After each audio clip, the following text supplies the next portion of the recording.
Hi everyone, I'm Janet Lee Berg, and the word's out today, September 20th, about the release of my debut novel, Rembrandt Shadow.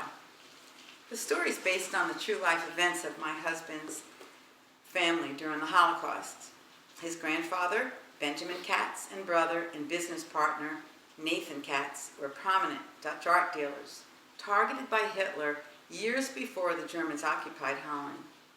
The brothers were forced to trade a Rembrandt to the Nazis in exchange for 25 Jewish lives. At the last moment, the painting changed hands, and the family, including Bruce's sister, who was 5.5 years old at the time, escaped on a frightening train ride. When the German signatures authorized the deal, a telegram was sent in code. Their visas were accepted, and the family wondered if the train doors would open to their freedom or to the death camps. Thankfully, because of the stroke of a brush by an artist born in 1606 Holland, 25 lives were saved in 1942 Holland.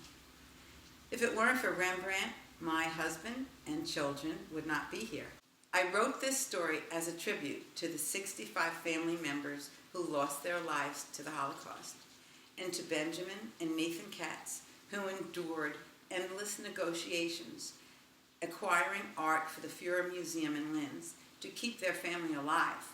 What was the choice? A canvas for a life. The 25 freed were never really free from the guilt of having survived.